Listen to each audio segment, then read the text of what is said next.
정부가 좀 성공한 정부가 되고 그래야만이 를 통해서 대한민국 외교 정상화의 물꼬를 트고 또 미래지향적 한일 관계로 국정 운영에 굉장히 바쁘실 텐데 이렇게 자리를 만들어 주셔서 대단히 고맙다고 생각을 합니다. 지금 선거 때 우리가 굉장히 치열하게 서로 선거 운동을 했고 지금 야당이 된 우리 국민의힘에서는 지금도 비판을 할 거는 또 비판을 하고 있지만 여든 야든 간에 지금 정부가 좀 성공한 정부가 되고 그래야만이 나라가 또 국민이 행복해지는 것이기 때문에 그런 점에서 우리도 이재명 대통령은 좀 성공한 대통령으로 남기를 마음으로 바라고 있다는 점 좀 이해를 해주시면 좋겠습니다.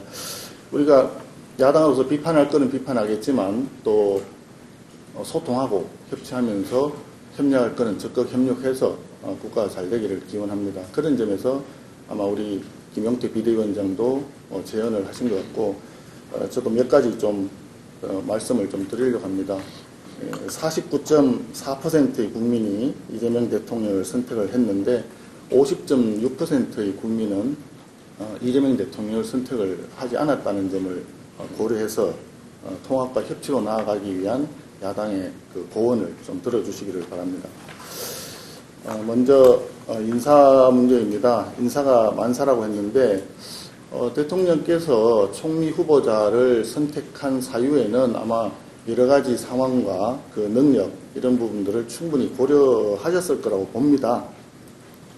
그런데 지금 이제 언론에 나오는 사항만 보더라도 지금 총리 후보자에 대한 의혹이 사실 감당하기 힘들 정도로 많이 나오고 있습니다.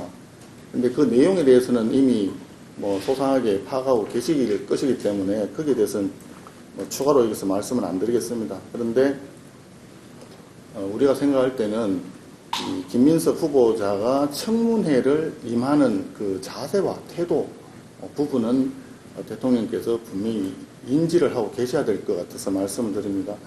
아직 총리 후보자는 청문회도 하기 전입니다. 그런데 후보자가 정부 부처의 업무 보고를 받는다는 이야기가 언론에 보도가 되었습니다. 또 정부 부처의 차관을 대동하고 행사를 나가고 이런 일도 지금 나오고 있습니다. 벌써 총리가 다 되었다라고 국민들은 느끼실 것 같습니다. 인사청문 대상자가 청문회에 필요한 자료 제출은 하지 않고 청문위원을 조롱하고 비아냥대는 글을 또 올리고 있습니다. 제가 정치에 과문한 탓인지 모르겠습니다만 역대 어떤 총리 후보자가 이런 식으로 행동했는지 제가 알지를 못하겠습니다. 혹시 국회 청문회와 인준 절차를 대놓고 무시하고 능멸하는 오만한 행태라고 국민들께 보여질까 심히 우려되는 대목입니다. 이런 분이 앞으로 총리가 된다면 행정부에서 정부에서 국회를 어떻게 상대할 것인지 또 여야 관계가 어떻게 될 것인지 이런 부분에 대해서 대통령께서 좀 심사숙고를 하실 것을 당부를 드립니다.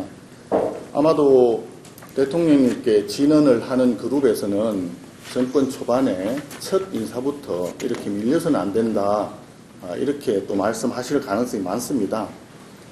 그런데 국회를 이렇게 우습게 아는 분이 총리가 되었을 경우에 그것이 과연 이재명 정부의 성공 또 이재명 대통령의 성공에 얼마나 도움이 될는지 이런 부분을 신중하게 좀 고려해 주시면 좋겠다 하는 말씀을 드립니다.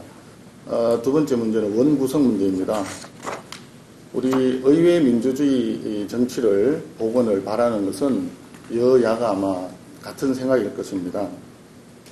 오랜 국회 관행상 원내의 교섭단체 순서대로 제1당이 국회의장직을 맡고 2당이 법사위원장직을 맡음으로써 원내에서 견제와 균형이라고 하는 민주주의 원리를 실천해 왔던 것이 오랜 국회 관행이었습니다. 그런데 이것이 지금 사실 더불어민주당이 압도적인 다수를 점하다 보니까 중간에 많이 지금 왜곡이 되어 있습니다. 국회의원 구성 문제는 사실 국회 교섭단체끼리 서로 상의하면 될 일이지 굳이 대통령께 이 말씀을 드릴 사항은 아니라고 생각하실 수도 있는데 사실 지금의 국회의원 구성 자체는 우리 대통령께서 당 대표 하실 때 그때 세팅이 되어 있는 사안이지 않습니까?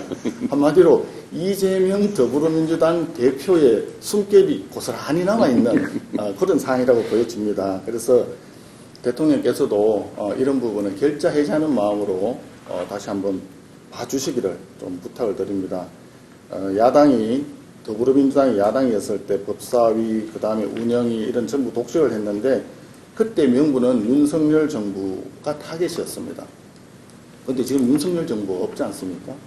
이재명 정부가 있을 뿐이고 이재명 대통령의 시대가 되었습니다.